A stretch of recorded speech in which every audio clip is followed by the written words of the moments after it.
Good morning, everybody. Welcome to the game plan. My name is Gareth Soloway, Chief Market Strategist here at VerifiedInvesting.com. Well, folks, the cycle period, we are in the midst of it, and you can just see what is going on around the world. It is pretty nuts. Israel striking Iran's nuclear and military facilities in the overnight. The futures dumping out. S&P was down over 100 points. It has rallied back in the near term. Now, yesterday we had the 30-year bond auction. It actually went relatively well. So again, it went relatively well. That was a non-event for the markets. The markets actually ended green yesterday, but today again, right into it. And again, look at what's going on around this cycle date. You had the horrendous India plane crash. Now you have Israel striking Iran. We obviously have the protests in LA. A lot of this stuff, again, this is something about it, and amazing stuff. And I've done this for 26 years. And these cycle dates, while they don't always hit the nail on the head, there is something to them more often than not. Just like in trading charts, it's based on probability. And sure enough, we're seeing something here today. Let's get right into the charts without a delay. And again, just to be clear, we are now in the cycle period. It will last until about mid next week. But looking at the S&P, you can see very clearly that right around 8 o'clock, 8 p.m. Eastern time here in the U.S. is when those strikes began, and the futures took a nosedive, right? So again, yesterday, this was yesterday's price action. This was your PPI data that came out. The markets rallied up on that and then basically went to sleep the entire rest of the day.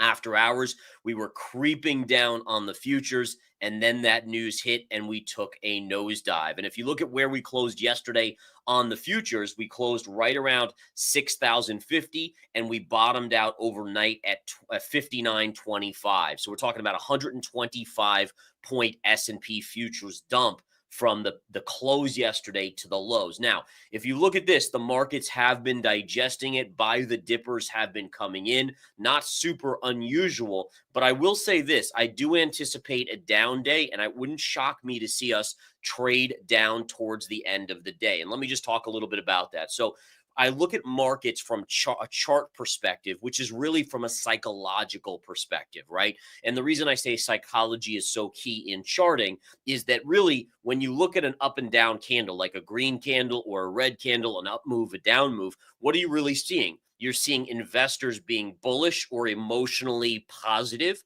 or investors being emotionally negative or bearish. And so you're really looking at human psychology when you trade charts and candlestick patterns. And so if we look at this, right, we look at this and say, okay, well, let's think outside the box here. Let's think about where things could be. And what we've heard from Israel is that this is not a one-day event. And so if you tell the market that and you tell investors that, how are they going to feel about holding into the weekend? And so with that, yes, we've rallied back decently to the point where the S&P, and by the way, look at this, guys. Look at where we were right before the PPI data and look at where we are right now. I mean, this is uncanny. We literally went right back to that level. And what we know here too, and let's just jump to a quick tech analysis point of view here, is that what we know is that this was support here, right? So support, support, and support. Then what do we know about where that line should be? It should be resistance and resistance. Isn't that crazy, folks? How this is a overnight pre-market level yesterday. This is pre-market today. Markets break support, and now it becomes resistance. Okay, but going back to my psychological point, we have to keep in mind that you now are coming into 2 days when the stock market is closed, and therefore it's going to make investors very wary to hold on to big positions. Now, listen, small positions, no big deal. But again, big positions, institutional money, it's going to be very unusual for them to buy heavily on a Friday when you have these risks out there. All right, let's flip over to the S&P. Again, we're going to look at the daily chart. Remember, the daily chart on the S&P does not show today's price action, but just be aware we are gapping down. But if we look at this, we can again see pivot high here connected to this high, right to here, and so far it's getting rejected. The other thing to keep an eye on here is we do have this little bit of a wedge pattern that as of now, and listen, we'll have to see where we close, but as of now, we are going to be trading below this wedge pattern. Upsloping wedge patterns do break. The tendency is probability-wise about 70% of the time they break to the downside. I was hypothesizing into this cycle date that maybe they pop us real quick up here, pierce the high, the all-time high to just get those last bulls on board. Maybe that doesn't happen. The cycle date is at hand, and they weren't able to get that market up. So we'll have to watch and see how this plays out into next week. But again, just amazing to kind of see the cycle and what just occurs. And again, so many people always ask me, like, what goes into the cycle? It's a lot of calculations, but it goes into GAN, WD GAN. I don't know how many of you guys have heard that in technical analysis. But really, it's a matter of looking at various multiple factors that are more psychology based and time based, and you come up with these dates that stand out. And when you've been rallying up, kind of grinding up nonstop, a cycle doesn't tell you it's going to be up or down. What tells you that most likely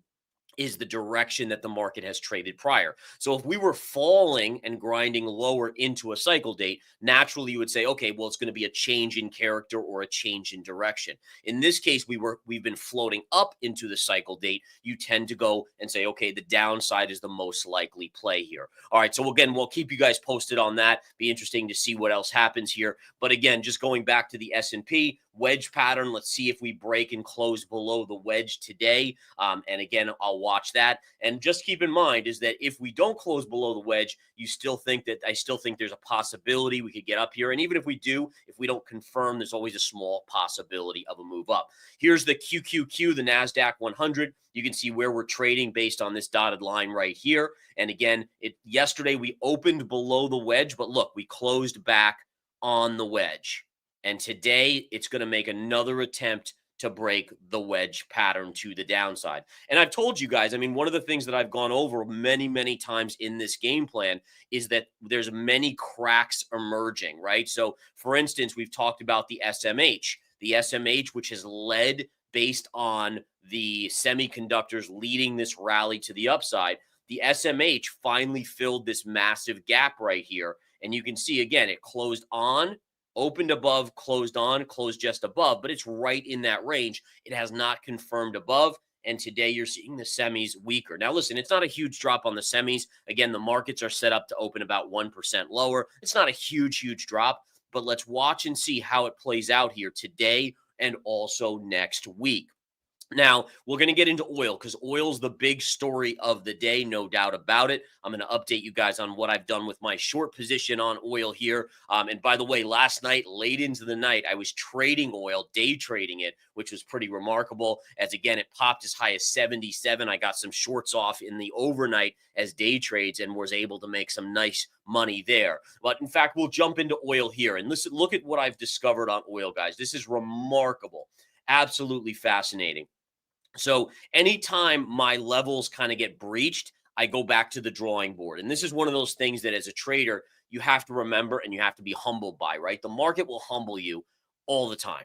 And it's one of the reasons why real traders, like real traders that are trading real money, they're not cocky. I've never met a cocky real trader, right? And the reason I say that is because as soon as you get cocky, the market punishes you. It's just the nature of the beast. Like, I've traded for 26 years. I've made a lot of money in the markets over the last 10, 15 years. My first 5 years, it was a struggle. I was really learning the ropes, losing money. My next 4 to 5 years was really break even to slightly green. And then since then, it just kind of climbs up. And remember, my path was a lot longer than my hope is that your path is. And the reason why, because a lot of you would say, oh man, 5 years of losing money, 5 years of break even to slightly positive. That doesn't sound so good.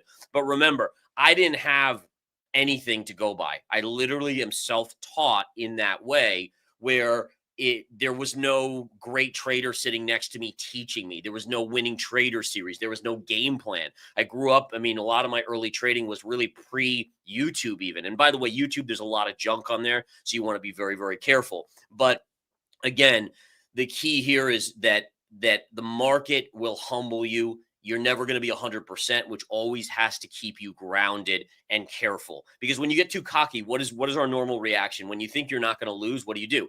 You bet the farm. And the market has a tendency to know when that happens, and then it takes the farm.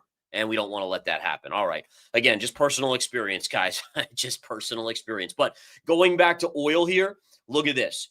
Down sloping, connect major high to major high, and look at the overnight. We got over $77, touched that line, and then look at the parallel. Perfect low to perfect low to perfect low. And so basically what I did this morning was I added to my swing trade short on oil, got my average up beautifully. And again, the idea here is that I think we've topped out on oil. Now, one of the things you can do here, and this is again being on data-based analysis, right? So data-based analysis shows us that when we have these periods where there's conflict in the Middle East, fear drives oil up. And then if you look historically, almost always oil comes back in. In addition, we know OPEC is increasing production. We know the US is slowing, so demand is slowing here for oil. And then we also know that the US produces a massive boatload of oil. So all of those factors, you have the fear driving oil up in the very near term. But in general, and I speak in general terms because it's probability, right? So the probability shows us that eventually oil comes in. And if we look at the chart, where does it make sense that our downside would be, right? If we take a trend line here or an arrow, so we're trading right now just below 73. Eventually, we should end up down to $54 to $53. Why? Because that's the low end of the parallel. The parallel should work as support on the downside. So in any case, listen, could I be wrong? Of course I could be wrong. I've been wrong many times before and I'll be wrong again, but probabilities is what I play the game with. And if again, 75% of the time, this is what happens, that's what I'm going to go with. And that's how I'm going to trade. I shut off my brain. Remember, I mean, that's the key is so many people right now being like, oh my gosh, oil could go to 100. I mean, remember our brains play tricks on us, right? And so you have to get control of that. But, when something happens, we always jump off the proverbial cliff and say, oh my goodness, oil could go to 150. We could, the world could end, all of these crazy scenarios. But in reality, what is the most likely outcome? And that's, again, what we do here. What I teach, what I practice, what I preach, all of that stuff there. All right. So oil, again, likely put in a short-term major pivot high here off this down-sloping line. It's already reversed sizably off of that level. I think, again, you'll have a little bit of support now right at this area around 71.50. I'd be surprised if we get below 71.50 today. I wouldn't even be surprised if we push up a little back to maybe 75 going into the weekend just because of the fear of escalation. But then I would think that if there's no escalation dramatically, then Monday you could see a bigger pullback in oil. And by the way, was oil – so, I mean, this is really interesting too, guys. Think about this. So the stock market was up yesterday. Investors were like, meh, like no risk, nothing's going to happen. But if you looked at oil was telling us something. And I think I mentioned to you guys in the game plan that we did hear that the U.S. was evacuating non-essential personnel from Bahrain, Kuwait, and a few other countries. And that was also telling us something. But if we look at this, oil was starting to inch up even 2 days ago right here. And then boom. So again, the oil markets knew this was coming. The stock market did not, at least was not prepping for it.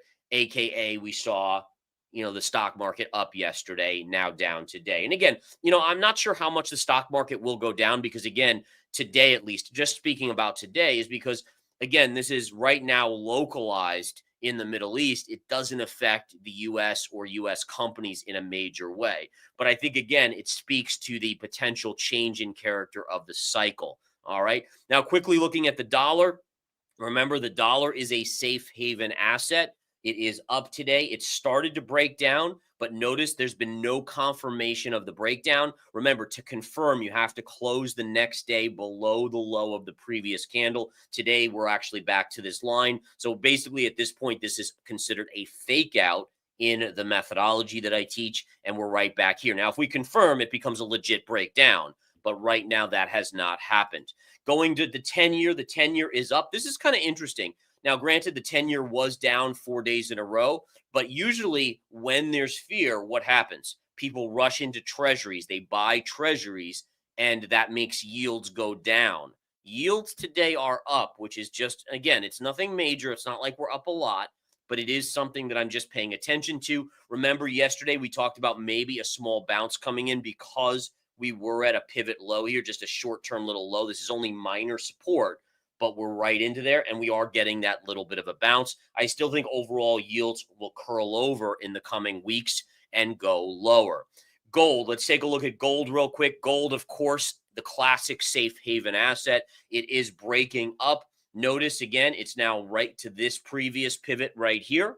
And again, we can see very clearly how that line goes right there. So this is your short-term resistance. If it breaks through here, we test 3,500. Again, I've been guiding you guys perfectly on this chart. We talked about, and I was actually short here, and then I re-shorted here, and then I just went to cash because this was a bullish consolidation, and then we broke above, retraced to the scene of the crime, boom, right to the upside we go. All right, silver. Now, silver obviously is not a safe haven asset as much. It had a great run about a week or week and a half ago. Since then, it's been consolidating, but this is bullish consolidation. So while I am not long silver at this point, I was short. I was long up here, but I didn't want to go short. This is where I would rebuy, and I think I said this yesterday, is silver is not something I want to short right now. It's too explosive. We talked about how it's just breaking out of the longer term trend line right here. It just broke out. So the only thing I would do on silver is if it pulls back here, I would buy it. I'm not going to pay up for it here. If it gets one dump out here, yes, I would buy it in that situation. Natural gas we'll go over. Then I'm going to go over a couple stocks. I know it's been a little bit, usually I do the stocks earlier on, but in all fairness, today, the commodities are more important than the stocks because, again, they're moving much, much more. Natural gas is not moving much, much more. It's basically just going sideways. Let's flip over back to stocks. Restoration Hardware, or RH, is up today. It's having a decent move. Nothing yet to write home about.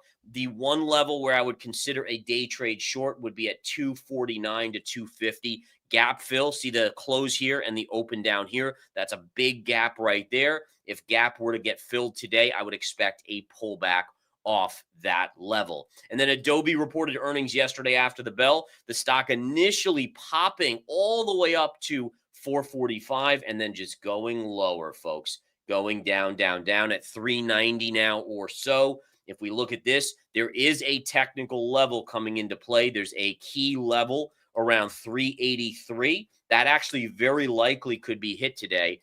So again, we'll keep an eye on that. But again, this would be my first gap. This is a gap fill right here. That would be a level for a potential day trade. Now, listen, overall swing trade wise, generally my portfolio is, because of the cycle date, is mostly positioned on the short side, but I've left myself lots of room, as I always do, to add if we go a little bit higher. Like in my head, when I'm saying, okay, we're coming to the cycle date, so I got to inch in on some shorts here on the market, on individual names, etc.